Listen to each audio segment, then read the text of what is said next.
À toutes et à tous, bonsoir. Lancement opération d'implantation des panneaux de signalisation routière sur l'axe Aru-Ariwara en Ituri par la Commission nationale de prévention routière. Bienvenue dans Soir Actualité 19h consacré en majorité aux nouvelles des provinces. Nous ouvrons ce journal par le résumé de l'ouverture de la session ordinaire de mars 2025 dans différentes provinces de la RDC, notamment dans le Haut-Ouélé, le Lualaba, Okatanga, Maindombe, Tanganyika, pour ne citer que celle-là.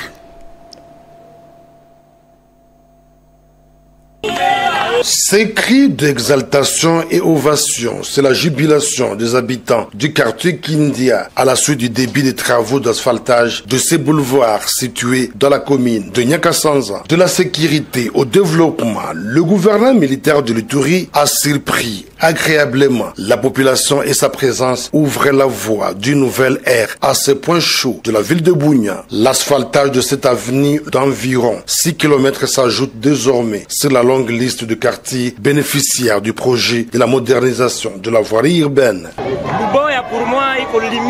Pour moi, Luboya c'est la lumière en ville de Bunia. C'est pourquoi il a passé à nous. À Kindia, nous étions déjà dans le désespoir. La lumière c'est Luboya en personne. Nous sommes très contents. Comme les travaux ont déjà commencé, nous espérons que ces travaux seront d'une bonne qualité. Fiers de l'esprit patriotique dont fait preuve les habitants de ces quartiers, le lieutenant général Luboyanka Shomadjouni lance ces travaux qui vont complètement transformer Kindia. Pour moi, je tiens vraiment à féliciter d'abord cette population parce que c'est une population qui veut la paix.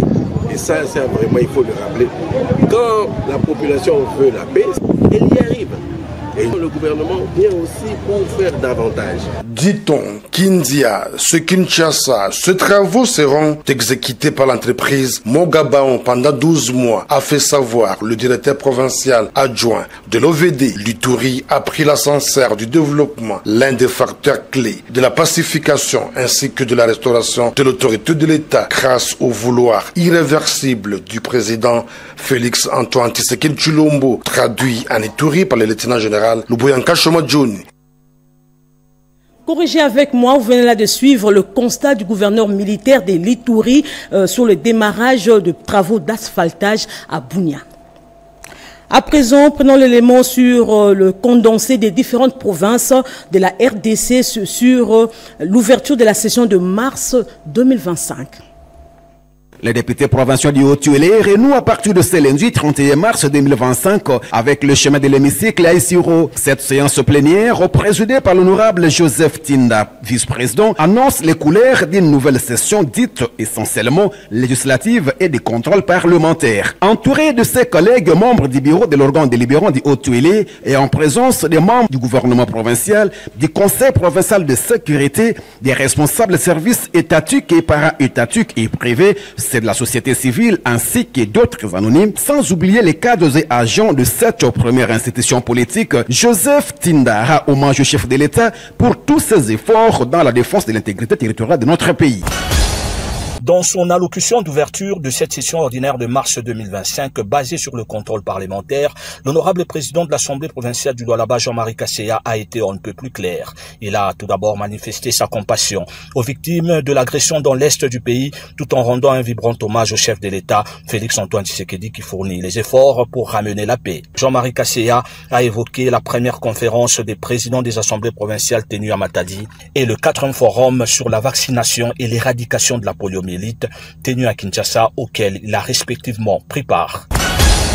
L'ouverture officielle de la session ordinaire de mars a été présidée par le vice-président de cet organe délibérant de Maindombe, l'honorable David Bissaka. Dans son discours, le vice-président David Bissaka a dénoncé sans embâche l'agression barbare du M23 soutenu par le Rwanda. Le vice-président a invité tout le monde à l'éveil patriotique et à se mobiliser comme un seul homme derrière le chef de l'État, afin que la paix revienne à l'est de la RDC.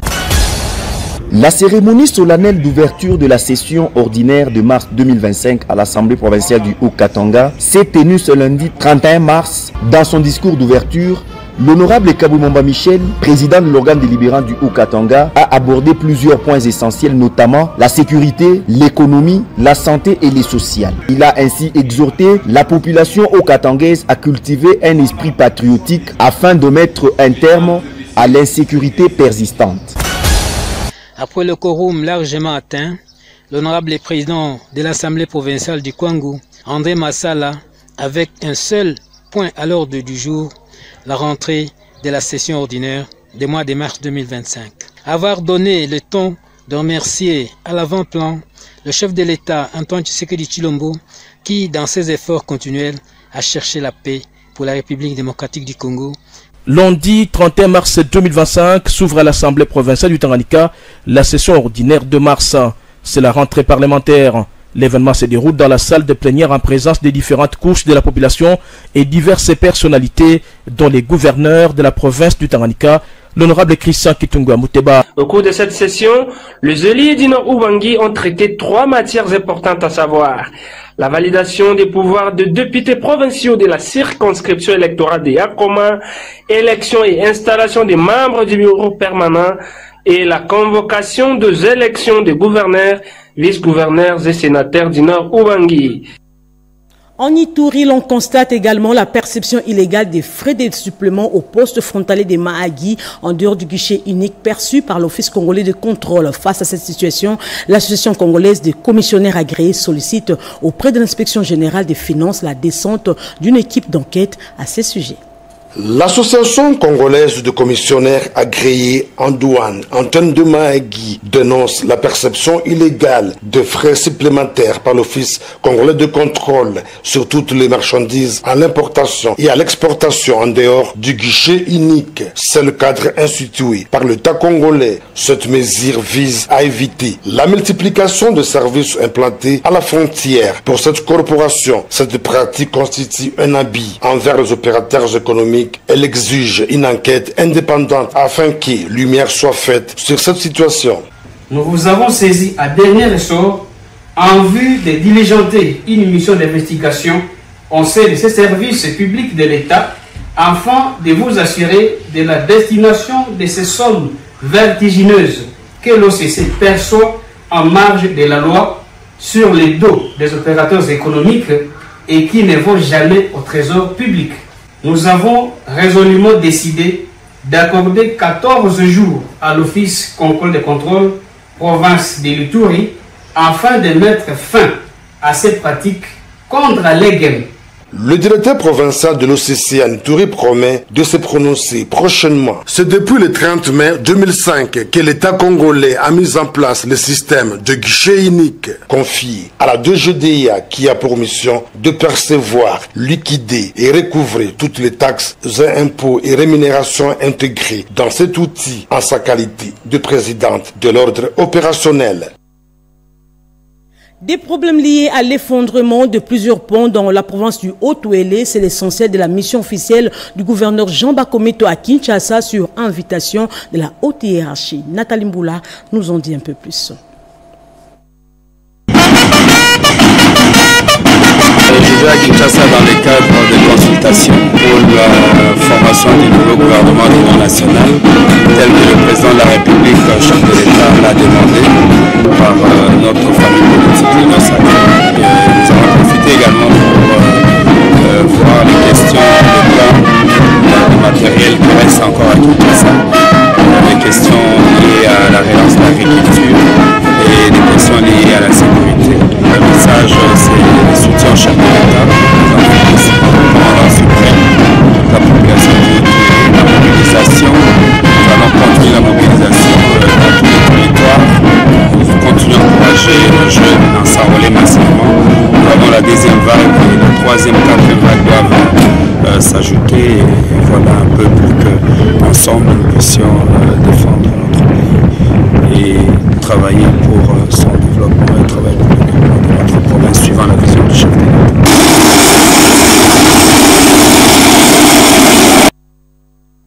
Sécurité dans l'est du pays, les membres de l'Union pour la démocratie et le progrès social de la province du Haut-Katanga sont appelés à soutenir les forces armées de la République démocratique du Congo. L'appel est du vice-gouverneur de cette province. Malamboué, un village situé à plus ou moins 70 km de Lubumbashi, dont les groupements KTT, territoire de Kasenga, autrefois assimilé aux zones rouges de la province du Haut-Katanga, aujourd'hui une zone opérationnelle, vient d'être choisie ce jour par Martin Kazembe Choula, vice-gouverneur de la province du Haut-Katanga, pour sensibiliser ses frères et sœurs à la culture de la paix.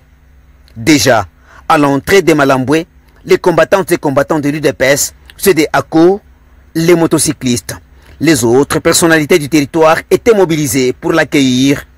Martin Kazembe Choula, affectueusement appelé Mwana Mayo par les siens, est ici accueilli comme un prince par l'administrateur du territoire assistant Charles Lukwesa et l'autorité traditionnelle Malamboué qui les bénit avec du kaolin blanc. C'est une façon de l'approcher sur la terre de ses ancêtres. L'honorable Martin Kazembe Choula, élu de Kasenga, passe les troupes en revue avant d'être emballé dans une marche vers l'espace de l'école primaire Malamboué. C'est ici qu'il va s'adresser à la foule pour inviter les uns et les autres à se ranger tous derrière le chef de l'État Félix Antoine Tshisekedi Tshilombo et les FRDC pour que règne à jamais la paix en RDC. Je suis venu également vous apporter un message de paix sur l'ensemble du territoire de Kasenga au nom du président de la République, Félix Antoine Tshisekedi Tshilombo, qui actuellement milite pour la restauration de la paix dans l'est de la RDC. C'est une première visite effectuée par Martin Kazembe Choula dans cette partie du Haut-Katanga depuis qu'il a été porté à la tête de la province pour seconder le gouverneur Jacques Kaboula Katoué. Suivez à présent ces activités déployées au sein de l'Assemblée provinciale du Nord-Ubangi. Ouverte le 25 mars 2025, la session extraordinaire de mars à l'Assemblée provinciale s'est clôturée ce lundi 31 mars 2025. Au cours de cette session, les élus du Nord-Ubangi ont traité 3 matières importantes à savoir: la validation des pouvoirs de députés provinciaux de la circonscription électorale de Yakoma, élection et installation des membres du bureau permanent et la convocation des élections de gouverneurs, vice-gouverneurs et sénateurs du Nord-Ubangi. Pour Achille Kwango-Gouda, président du bureau permanent, la session ordinaire sera consacrée au contrôle parlementaire et d'autres matières. Il y aura certainement la mise en place des commissions parlementaires et de regroupement parlementaire aussi. Au-delà, parce que nous entendions que nos amis de Yakoma arrivent pour que nous puissions mettre ces choses, la structure qui compose l'Assemblée. Nous allons mettre le regroupement parlementaire et puis une commission parlementaire. Au-delà de toutes ces commissions et du groupe parlementaire, nous allons également chercher à mettre les édits. Toutes les initiatives allant dans le sens d'initier des édits par rapport à notre société, à notre province. Il y a tellement de choses qu'il faut faire. Il y aura certainement des projets d'édits ou des propositions d'édits qui vont être déposés au bureau. Et éventuellement d'autres matières qui vont devoir tomber au fur et à mesure que nous aurons avancé. Nous sommes là pour 3 mois, 3 mois de mars à juin. Donc il y aura certainement beaucoup de matières que nous aurons à traiter pendant cette session. D'une province à une autre, au Kasaï, le gouverneur a échangé avec une délégation des investisseurs dans le secteur agricole et des transports. Reportage. L'appel lancé par le chef de l'État Félix Tshisekedi en direction de tous les Congolais résidant localement et ceux de la diaspora partout où ils se trouvent à travers le monde de revenir au pays, investir dans tous les secteurs de la vie nationale, a trouvé des répondants. Christian Loumou Bakatouamba s'est lancé dans la mobilisation et à la quête des partenaires économiques pour venir investir en bon manager. Il en a trouvé pour son Kasaï central naturel. Quelques investisseurs sont déjà présents dans la ville de Kananga avec une entreprise dénommée BAC qui s'inscrit dans la dynamique du développement du Kasaï central dans le cadre du partenariat public-privé. Des engins roulants composés des véhicules taxis et des tricyclistes ou motos à 3 roues ont été affectés au transport en commun pour faciliter les trafics urbains au grand bonheur de la population. L'agriculture figure aussi sur les canevas d'action. De gros engins sont disponibles pour des travaux champêtres. Le gouverneur de la province du Kasaï central, Joseph Moïse Kamboulou Nkoko, salue et appuie l'initiative. Non, c'est d'abord cette politique d'ouverture, cet appel aux investisseurs, l'initiative d'un natif de cette province, Christian Loumou. La province du Kasaï central est non encore suffisamment exploitée, cela dans tous les secteurs. Nous avons beaucoup de potentialités. Christian Loumou Bakatouamba, déjà en action, il reste déterminé à aller mobiliser davantage d'autres investisseurs économiques. Tous les Congolais en général et les filles et fils du Kasaï central devraient lui emboîter les pas pour le développement de cette entité territoriale et le bien-être de la population. Et puis la population du Kasaï oriental est appelée à payer les taxes et impôts afin d'aider le gouvernement provincial à réussir son plan d'action. Cet appel est du gouverneur Jean-Paul Bouébois lors de la campagne organisée au club Miba. Léon Omodo et Chef Tchouja ont signé ces reportages. Lancement officiel dans la salle de banquet du club Miba de la vaste campagne de sensibilisation à la culture fiscale relative à la déclaration et au paiement des impôts et autres droits dus à la province dans le cadre de la mobilisation des recettes. La cérémonie a été présidée par le gouverneur de province Jean-Paul Mbouébois-Kapo en présence de plusieurs autorités provinciales. Au chapitre des discours, le directeur général de la DGRCAOR, Nestor Mpanda Kamunga, a défini l'engagement de sa régie financière au Kasaï oriental. Informer et sensibiliser les contribuables sur les obligations fiscales et les avantages liés au paiement des impôts, taxes, droits et redevances. Et d'autre part, les soucis ardents de promouvoir un dialogue permanent avec les contribuables pour mieux répondre à leurs préoccupations. Le ministre provincial des Finances, Eli Kabouya Mende, est revenu sur les attentes de cette vaste campagne de sensibilisation. Avant de déclarer lancer une vaste campagne de sensibilisation à la culture fiscale au Kasaï oriental, le gouverneur de province, dans son adresse, a sensibilisé la population à payer les impôts pour permettre à la province de décoller. Je vous invite donc à participer pleinement à cette campagne de sensibilisation, à vous informer, à poser des questions et surtout à accomplir vos obligations fiscales. Comme annoncé au sommaire de ce journal, en Ituri, la Commission nationale de la prévention routière a procédé à l'opération d'implantation des panneaux verticaux de signalisation sur l'axe routier Aru-Ariwara en territoire d'Aru. Objectif, diminuer les taux d'accidents sur ces tronçons routiers, nous dit Junior Selemani. C'est au centre d'Aru que l'administrateur policier de ce territoire a donné le coup d'envoi des activités d'implantation de panneaux de signalisation verticale sur la route Aru-Ariwara en présence de la directrice provinciale de la Commission nationale de prévention routière, SENPER, ainsi que des agents Z4 de ces services. Au moins 100 panneaux de signalisation seront installés sur cet axe routier afin de lutter contre les accidents de route, a indiqué Madame Irène Bouboulenga, directrice provinciale de la SENPER à Ituri. La route Aru-Ariwara enregistre plusieurs cas d'accidents depuis le début de l'année. Cette initiative visant à placer des signaux routiers contribuera à réguler efficacement la circulation et améliorer la sécurité des usagers, a souligné le colonel Richard Mbambi, administrateur du territoire d'Aru. Nous allons vous appuyer jusqu'à ce que ces panneaux soient implantés et que les usagers de la route puissent être en connaissance de ces signaux. Dans le souci de pérenniser cette action, une formation des agents a également été organisée sur place à Aru afin de permettre à l'antenne territoriale de recycler le conducteur et renforcer la prévention routière.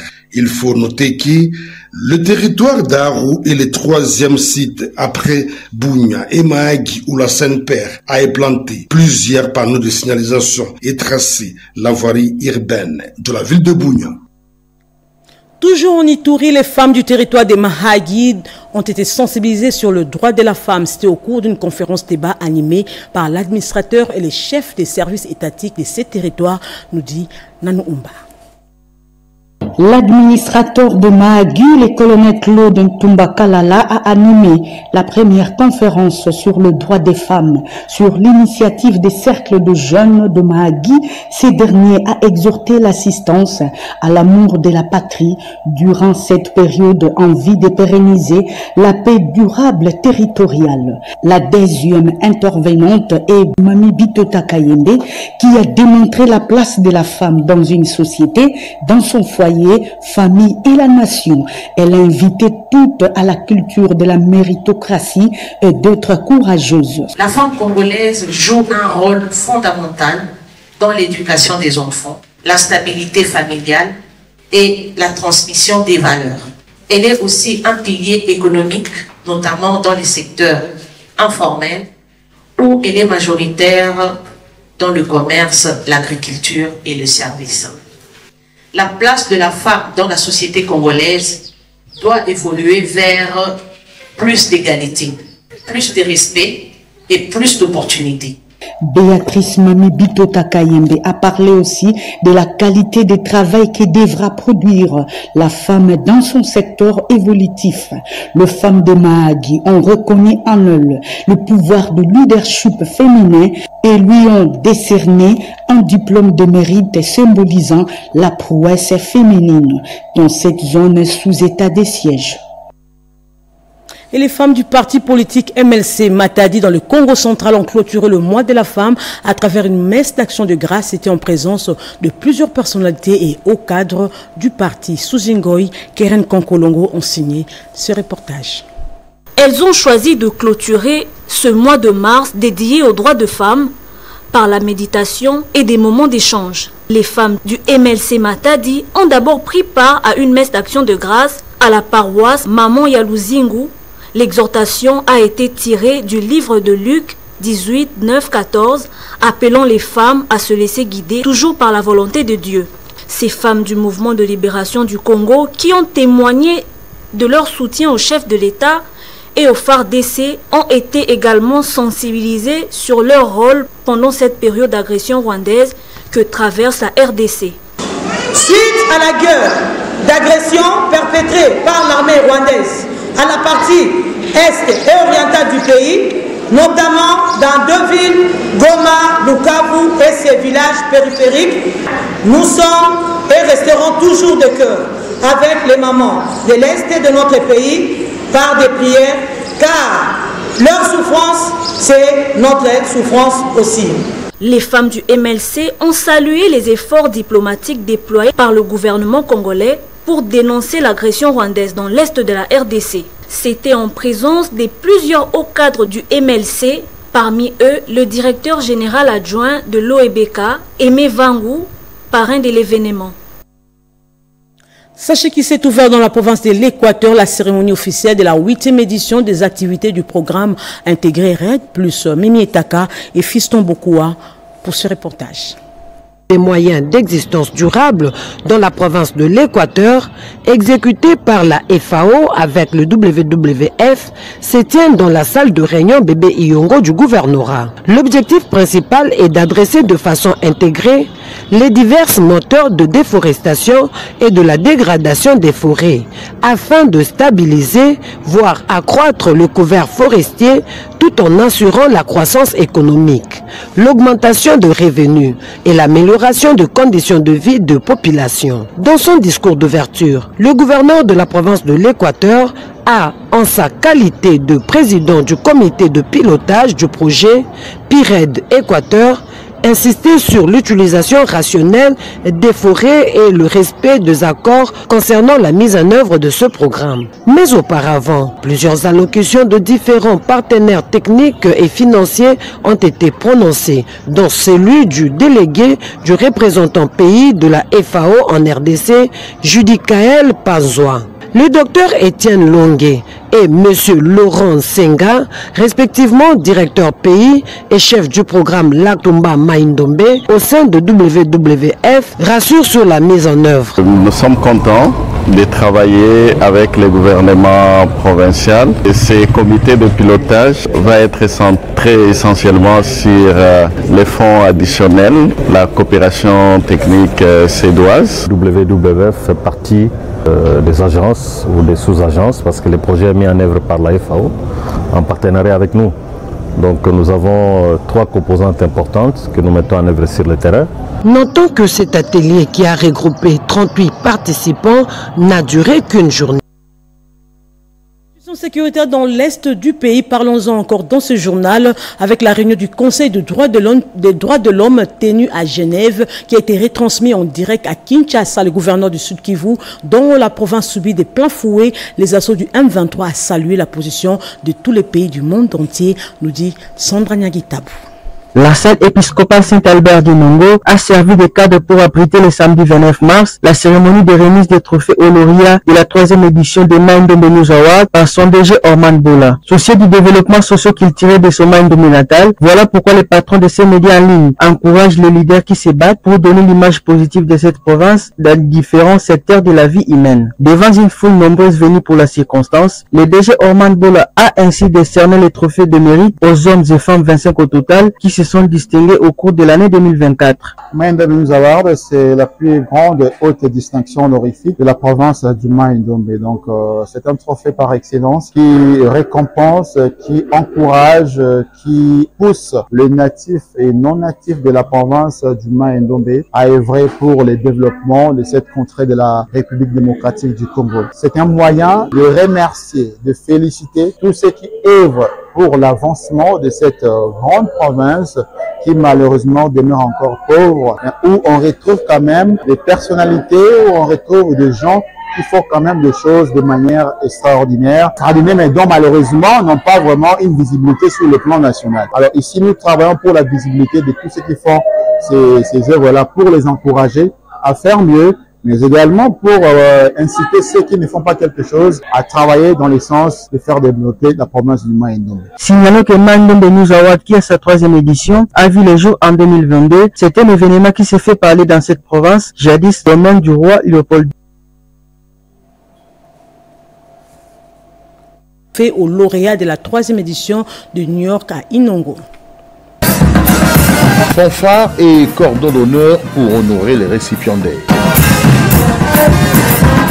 Le pasteur Kabundi Walesa Claude est l'un des lauréats du jour. Ses actions en faveur de la société, son sens du patriotisme et son implication dans la transformation de la jeunesse au moyen de la parole de Dieu lui ont valu la reconnaissance de la nation. Ce moment solennel a été également marqué par l'exécution de l'hymne national.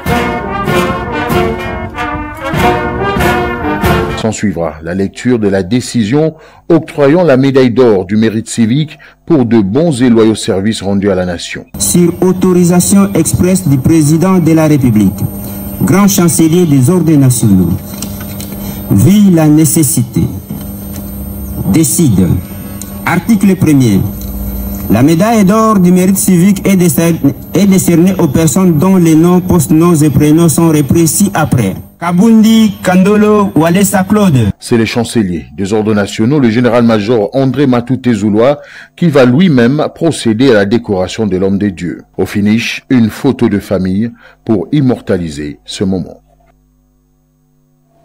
La Journée internationale de la francophonie a vécu à l'occasion une conférence débat sur l'autonomisation de la femme a été organisée par la ministre déléguée en charge de la coopération et francophonie Bestine Kazadi. Plus de détails dans ce reportage.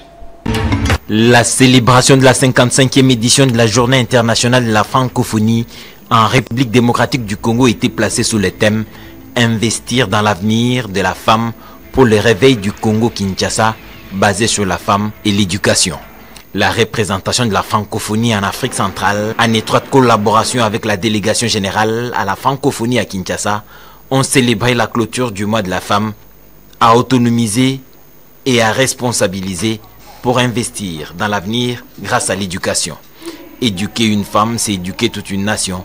C'est le sens porté par la conférence débat relatif à l'entrepreneuriat de la femme au sein de la société qui vise le réveil du Congo au cœur de l'Afrique. Selon le délégué général à la francophonie, l'entrepreneuriat vert consiste à investir dans les activités qui promeuvent le développement du social, de l'économie au service de l'environnement durable.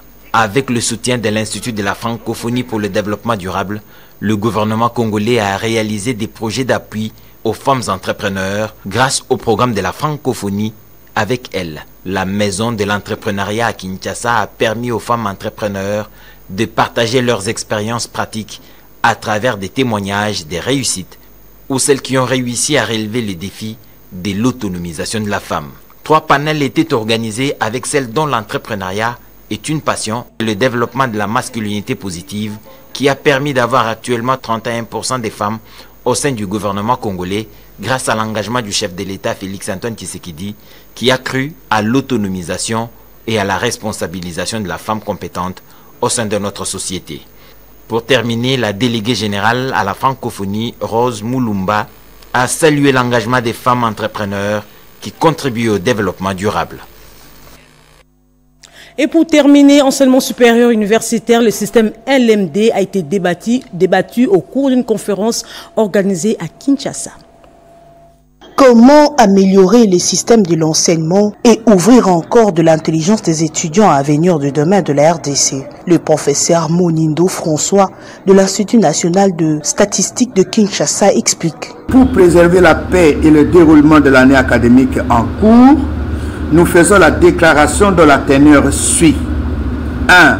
Dénonçons la manipulation des étudiants et agents contre qui que ce soit, autant que la guerre des positionnements alla jusqu'au faux en écriture et usage de faux. 2. Refusons de continuer sous cette mauvaise gestion caractérisée et décriée dans notre établissement. 3.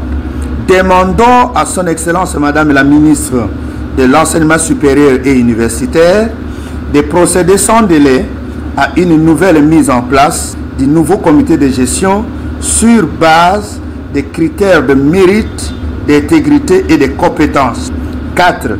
Invitons tous les agents et cadres de l'ISS-KIN à ne pas céder à la manipulation et à rester calme attendant la mise en place par son Excellence Madame la Ministre. Rappelons que c'était au cours de l'Assemblée générale organisée par le responsable de l'ISS. Ainsi prend fin ce journal des 19h réalisé par Rodé Panda et rédigé par Nana Mozazebo et Paulette Lomba. Merci de l'attention accordée. Prenez rendez-vous à 20h avec Malumbela pour une autre édition d'information. L'actualité continue sur votre chaîne nationale et sur notre site, bien entendu, www.rtnc.cd. Au revoir et à demain.